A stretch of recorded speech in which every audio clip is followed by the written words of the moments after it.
E o pau quebrou entre o Silas Malafaia e o Rodrigo Constantino. A situação tá péssima para a direita. Isso está acontecendo por causa da desarticulação da sucessão do Bolsonaro.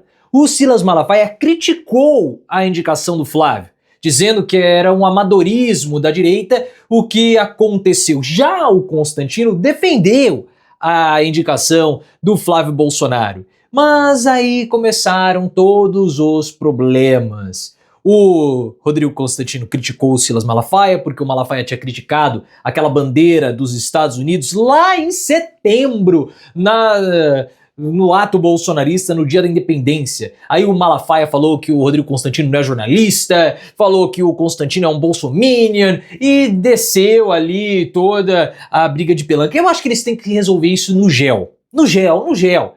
O Malafaia tinha que colocar uma tanguinha, não é sunga, é tanguinha. O Constantino também. E aí eles deveriam ficar ali brigando no gel, todos besuntados no óleo para saber quem tem ali uma, né, primeiro. É claro que nenhum deles vai ter, então vai acabar um empate. Mas numa briga do Constantino com o Malafaia, eu acho que o Malafaia ganha, e porque o Malafaia é mais baboso, mais raivososo. Eu pelo menos acho isso. Mas essa situação do Constantino com o Malafaia mostra a divisão que existe hoje no bolsonarismo. Mas vamos por muitas partes, vamos com calma. Primeiro, picadias, claro. Você gostaria de ver Malafaia e Rodrigo Constantino degladiando no gel? Quem venceria essa disputa? Por que Silas Malafaia está contra a candidatura de Flávio Bolsonaro? Essa é uma questão importante. Coloca aqui nos comentários o que você tem achado de tudo isso, os impactos da bandeira no 7 de setembro, like no vídeo se você curtiu a briga e se inscreva no canal. O Silas Malafaia, ele atacou o Rodrigo Constantino porque lá em setembro, quando houve aquela manifestação fiasquenta do Bolsonaro ou do bolsonarismo na Avenida Paulista, estenderam uma bandeira americana no dia da independência. E o Malafaia comentou que aquilo seria um erro. E o Rodrigo Constantino agora foi lá e criticou a fala do Silas Malafaia e deixou o Malafaia assim, ovulando. O Malafaia disse que a fala dele foi tirada do contexto pelo Constantino. Porque o Malafaia acredita, ou acreditava na época, que faz 3 meses, que quando você tem uma manifestação no 7 de setembro, você tem que exaltar a própria pátria e não uma pátria estrangeira. E aí ele começou a reclamar do Rodrigo Constantino por ele ter sido repreendido pelo Constantino. Disse que o Constantino não tem moral para criticá-lo. Inclusive, Constantino apoiou o Pablo Marçal em 2024, quando o Pablo Marçal, para prefeito de São Paulo, criticava o Silas Malafaia. E disse que o Constantino não é jornalista, ele é um bolsominion. E de fato, né?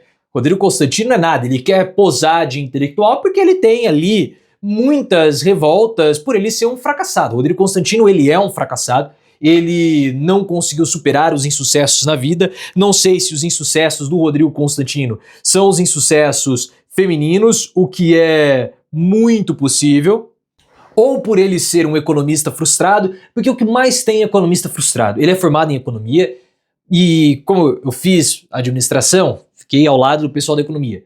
Eles estudam muito, eles saem sabendo demais, só que o mercado de trabalho não absorve o conhecimento dessas pessoas, então muitos acabam virando nada, igual o Rodrigo Constantino. O que é o Rodrigo Constantino? Qual economia? Que nenhuma.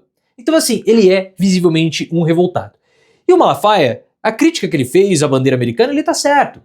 Por quê? Porque aquela bandeira americana, ele pegou muito mal e teve uma repercussão péssima.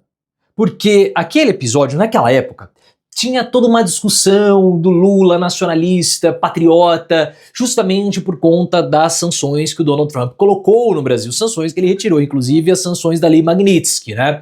Então tudo isso. Então o Lula usou aquele episódio, ou aquele momento, para atacar o falso patriotismo bolsonarista e para se exaltar, colocando os bolsonaristas como traidores da pátria, o que pegou muito mal e afetou, e afeta até hoje, o Eduardo Bolsonaro. Aquela bandeira ali, exaltando os Estados Unidos na independência americana, pegou muito mal e foi considerada por muitas pessoas, até que no canal nós comentamos isso, como sendo um verdadeiro tiro no pé dos bolsonaristas. Mas eu vejo que esse embate de Rodrigo Constantino e Silas Malafaia, esse surto do Malafaia, Não tem nada com bandeira americana, não tem nada de Pablo Marçal. A verdade são as preferências para a sucessão do Bolsonaro. Quando o Flávio lançou a sua candidatura, anunciando que ele foi escolhido pelo Bolsonaro, o Silas Malafaia fez uma postagem, sem citar nomes, criticando o amadorismo da direita e dizendo que a esquerda naquele momento estaria vibrando. Ele não citou nomes, não falou nada, mas era claro que era uma crítica ao Flávio Bolsonaro, que não é um candidato competitivo. Não é. E o Flávio, com as declarações posteriores, dizendo que a candidatura dele tinha um preço, ele enfraqueceu ainda mais a candidatura dele, porque se a candidatura dele é fake, como que ele vai se engajar? E se o Tarcísio de Freitas não quiser ir para a candidatura, for disputar o governo de São Paulo, o Flávio vai ter que manter a candidatura dele? Mas se o Flávio mantiver a candidatura dele sendo uma candidatura fake, como que ele vai enfrentar o Lula? Não tem a mínima condição. E logo na sexta-feira, ou quando houve o anúncio da candidatura do Flávio, houve uma pressão muito forte. E o Rodrigo Constantino saiu em defesa do Flávio. Falou, olha, a candidatura do Flávio, ponto, acabou. Não é de mais ninguém. Aceitem. Ou ele falou, aceite que dói menos. Talvez seja essa a disputa entre os dois. Porque o Malafaia, ele já havia dado declarações de preferência pela Michelle. Talvez porque a Michelle Bolsonaro, como que ela não é uma política tradicional, nunca teve cargo nenhum, nunca disputou nenhuma campanha, nem para vereadora, ela vai calcar muito a campanha dela no aspecto religioso. E talvez o Malafaia, por ele ser pastor, ter algumas igrejas aqui e acolá, ele possa tentar fazer alguma coisa aumentando a influência dele em um eventual governo de Michelle, porque nós temos que lembrar que o Malafaia tem muito problema com sonegação fiscal. O Malafaia deve imposto, ele tem problema com o FGTS, tem problema com o Ministério do Trabalho, deve para a Receita, então isso é um problema para ele. É um problema. E se ele continuar se enfraquecendo ao longo dos anos, tem até o caso do genro dele, uma universidade federal lá, na Universidade Federal Rural do Rio de Janeiro, tem lá um problema com o genro dele de emendas, é uma encheção de saco. E ele está se enfraquecendo. Então, se Michelle for vitoriosa, ele pode ter alguma chance. Agora, se o Tarcísio for, ele não tem nenhuma. Porque ele já atacou o Tarcísio anteriormente. É uma situação muito desagradável para o Silas Malafaia. E isso também é potencializado pelo erro do Hugo Mota. Cara, o Hugo Mota tá em todas, né? Segundo a Andréa Sadi, do G1, o Hugo Mota, ele pautou o PL da dosimetria, olha só como que esses caras são amadores, com o Ciro Nogueira, com o pessoal do PP e com o Flávio Bolsonaro. Só que o Hugo Mota não comunicou os líderes do PL. E tem uma ala do PL que não quer saber do Flávio, tem uma ala do PL que quer pautar a anistia. Porque a única coisa que eles têm é falar de anistia. O que eles vão apresentar? Vão ficar um ano até a campanha do ano que vem em silêncio? Não, então eles têm que ficar falando de anistia.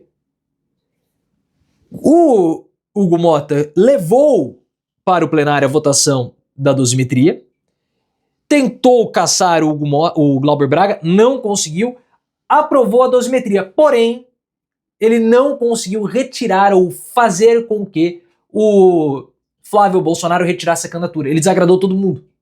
E agora uma ala do PL, que está insatisfeita com o Hugo Mota porque as pressões continuam a ser por Bolsonaro, por anistia, vai pedir para o Alexandre de Moraes para que o Bolsonaro possa se encontrar com o Malafaia, para que o Malafaia convença o Bolsonaro a apoiar o Tarcísio de Freitas. Que situação, hein, pessoal? É uma complicação, essa é a direita. Mas a direita está perdida porque o Bolsonaro, ele tá moribundo na prisão, não consegue liderar nada, não liderava mesmo antes de ser preso, então deixou a direita mais acéfala do que ela é. Porque agora nem a comunicação com ele tá fácil. E eu vou espirrar, por isso eu vou encerrar o vídeo.